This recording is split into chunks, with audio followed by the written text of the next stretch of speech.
telomere length is considered a biomarker of aging. Shorter telomeres are associated with decreased life expectancy and increased rates of age-related chronic diseases. Telomere shortening has been shown to be accelerated by oxidative stress and inflammation, so since plant foods contain plenty of compounds with antioxidant and anti-inflammatory properties, it's plausible that their sustained consumption might help counteract telomere attrition. And indeed, if you pull all the best studies on the impact of nutrition on telomere length, the consumption of vegetables, fruits, beans, and nuts has been associated with positive effects on markers of inflammation and oxidative stress, in parallel with longer telomeres. By contrast, processed meats, alcoholic and sugar-sweetened beverages, and other foods rich in saturated fats, alcohol, and sugar are linked to an increase in inflammation and oxidative stress in parallel with shorter telomeres.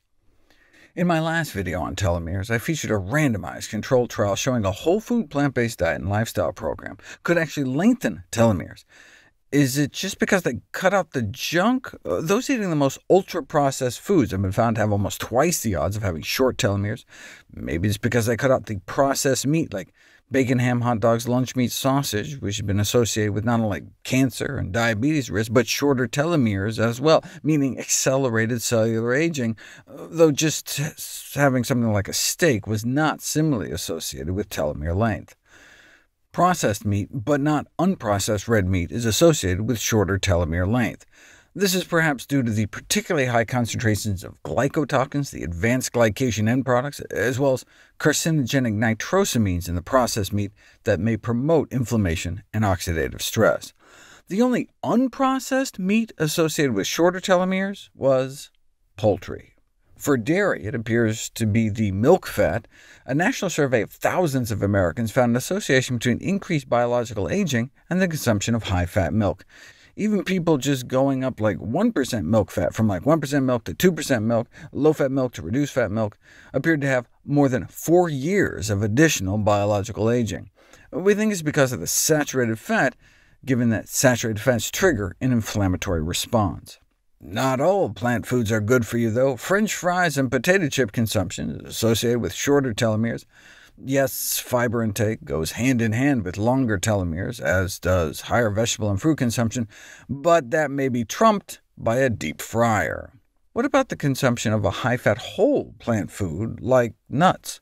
We know higher telomere-building enzyme activity is associated with a higher dietary antioxidant score, and botanically, seeds are packed with antioxidants, and by seeds they mean any food you can put in the ground and sprout a whole plant, like whole grains, beans, chickpeas, lentils, nuts. They're naturally enriched in antioxidant compounds that protect the seed DNA from damage. 4 weeks of navy beans didn't seem to affect telomere length, though. What about nuts? Well, based on how much your telomeres shorten every year, you can estimate the rate of aging. In other words, two people can have the same chronological age, same calendar age, but suffer more or less effective cellular aging. So for example, if you smoke a pack a day for a decade, your cells may age about 3 years faster. Or if you drink soda every day, it's like almost 2 years of additional aging. So what about nuts? U.S. adults of the same age would experience almost 2 years less biologic aging per ounce of nuts and seeds consumed per day, the amount I recommend in my free Daily Dozen app. The estimated biologic aging advantage would be nearly 1 year for each 100 calories of nuts and seeds consumed every day. The researchers conclude that clearly consumption of nuts and seeds accounts for meaningful lower levels of biologic aging in U.S. men and women, but that's just an association. You don't know if nuts can slow telomere shortening until you put it to the test. A randomized controlled trial investigating whether the inclusion of 1 or 2 ounces of walnuts a day for 2 years would help maintain telomere length, which normally shortens with age. In the control group, their telomeres shortened, as expected, over those 2 years, whereas the walnut group telomeres maintained their length, though the difference didn't reach statistical significance.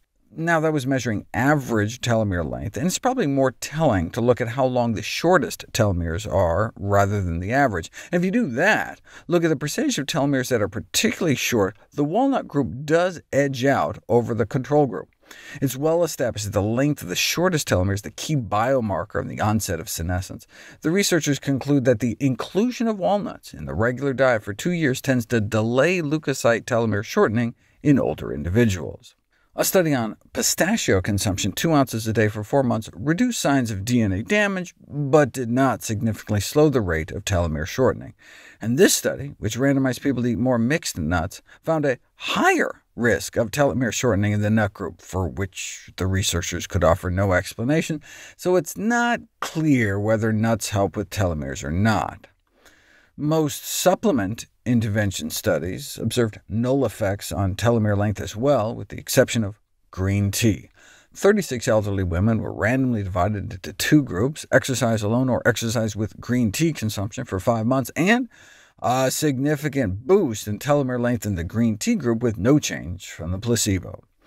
Green tea is essentially a green leafy vegetable we dip in hot water. How about eating green leafy vegetables? In fact, the healthiest kind, cruciferous vegetables like broccoli, cabbage, collards, and kale.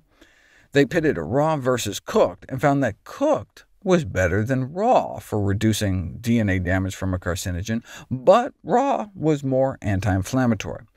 Consequently, to fully exploit the complexity of the health-promoting potential of Ethiopian kale, and by extension maybe other cruciferous, a mix of both raw and cooked vegetables should be part of the diet.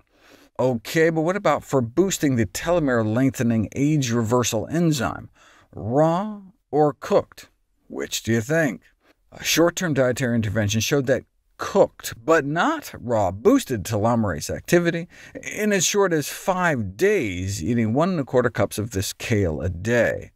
It was thought that you'd need like 4 months of a change to affect telomeres, but this study provides for the first time evidence that telomerase activity can respond in a matter of days to a food intervention, but not just any food, but the healthiest food out there, cruciferous dark green leafy vegetables.